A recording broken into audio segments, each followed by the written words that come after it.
안녕하세요. 저는 2021년, 2022년 예비학교 과정을 마친 8세 남아 병건율 아동의 엄마 이민영입니다. 반갑습니다.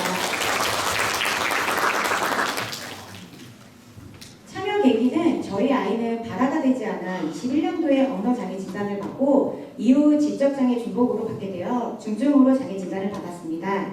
3살부터 어린이집을 다녔던 아이는 비장애 아동에 비해 말이 느리다고만 생각했는데 점점 다른 비장애 아동에 비해 현저히 늦어지는 발화와 퇴행되는 모습으로 긍정후 장애인 복지관을 다니면서 치료를 경험하게 되었습니다.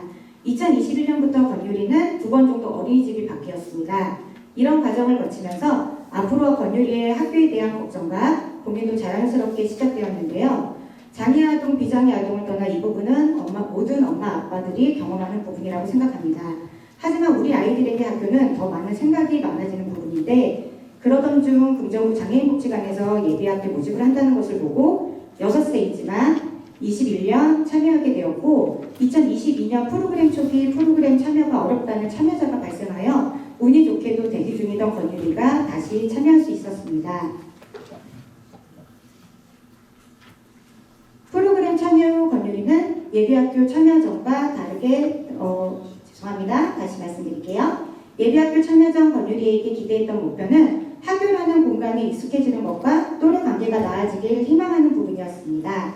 책상과 의자에 익숙해지는 것, 종소리를 듣고 쉬는 시간과 수업 시간을 구분하는 것, 뿐만 아니라 유치원과는 다른 초등학교 분위기, 물리적 공간에 익숙해질 수 있도록 하는 것이었습니다. 강사님과 담당자분께서 권유리의 참여 태도를 말씀 주셨고 피드백을 해주시는 것을 통해서 변화된 권유리의 모습을 확인할 수 있었습니다. 프로그램 초반 권유리가 의자에 착석하지 않으려 하고 누워있으려는 행동에 많이 보였으나 프로그램 말미에 책상과 의자에 익숙해진 권유리의 모습을 확인할 수 있었습니다. 활동에 대해 수행을 거부하는 행동을 보이는 경향이 있었으나 현재 학교 활동에 거부하는 횟수도 현저히 줄어들었습니다. 자기 표현과 돌발 행동 및 행동도 감소를 했는데요. 권유리는 음성으로 자신의 의사를 표현하는 데 어려움이 있다 보니 고개를 끄덕이거나 손을 내미는 몸짓 언어로 의사를 표현하는 데 익숙해지는 모습도 확인할 수 있었습니다. 학교라는 낯선 공간이기 때문에 나타났던 돌발 행동들도 공간에 익숙해지면서 줄어드는 모습이 보였습니다. 지하철 거부감과 긍정적인 또래 관계의 부분이 있었는데요. 2021년도 지하철 거부감이 심했는데 예비학교를 통해 사회 적응 활동으로 지하철 거부감이 감소했고 또래의 관심을 가지게 된 점도 권유리의 큰 변화였습니다. 입학 후에도 아동에 대한 관심을 지속적으로 진행해 주셨고 이를 통해 권유리가 협동심도 커지고 또래와 손잡기도 가능해짐을 확인할 수 있었습니다. 학교라는 공간은 작은 사회이자 공동체 사회를 배우는 공간이라는 생각이라고 생각합니다. 권유리에게 미리 학교를 경험하는 이 프로그램은 큰 영향이 있었습니다. 외부 활동, 직업체험, 대중교통 등 권유리의 사회적응을 높일 수 있었습니다. 제가 불가능하다고 생각했던 부분들이 예비학교를 통해서 가능해짐을 확인해지기도 했습니다. 저에게는 예비학교를 통해 자녀 양육 방법에 관한 방향 제시가 된 점이 가장 컸습니다.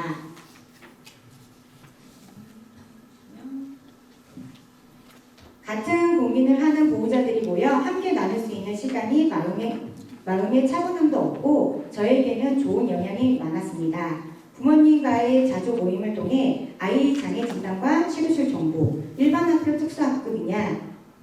특수학교냐에 대한 정보를 주고받고 6살부터 아이의 학교를 고민하게 되었습니다. 6살 장애전담 어린이집을 다니는 아이에게 일반 학교를 보내기 위해 준비로 7살의 초등학교 병설유치원 특교자반에 들어가게 되면서 아이의 사회성을 높여주고 또래 아이와의 교우관계를 통해 배움을 얻을 수 있었습니다.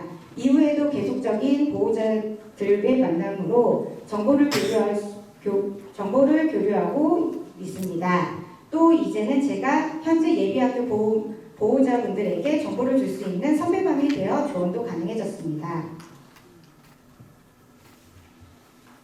현재 권유리는 자조기술 중 소변은 가능하나 대변과 언어적 발화가 부족하여 특수학교 1학년에 입학하였습니다. 아이의 학교 생활은 크게 거부감은 없으나 6명의 반 친구와 담임선생님, 실무원 선생님의 보호 아래 견고하게 크고 있습니다.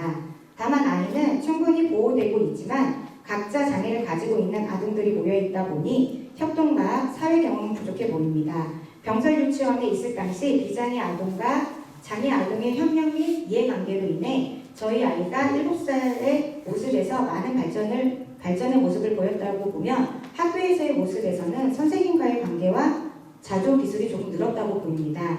예비학교를 통해 사회 경험을 하고 학교 준비를 하며 병설 유치원에서 교육 관계가 많이 형성됨을 볼 수 있었습니다. 지금도 일반 학교 교원반으로 이동을 하고 싶지만 협력과 교육 관계가 지속될지 의문으로 특수학교에 만족할 수밖에 없으니 아쉽습니다.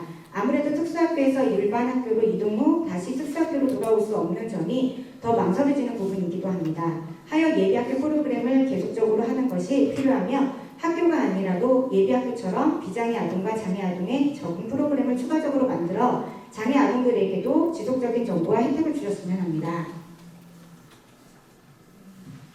결과적으로 예비학교 프로그램 참여를 통해 권유리의 성장을 확인할 수 있었습니다. 해당 프로그램이 아니었다면 성장한 모습을 보지 못할 수도 있다고 감히 이야기해 봅니다. 제가 아이에게 주지 못했던 경험을 준 행복하고 소중한 시간이었습니다. 귀한 시간 사례 발표를 들어주신 모든 분께 감사드립니다. 이상 사례 발표를 마치겠습니다.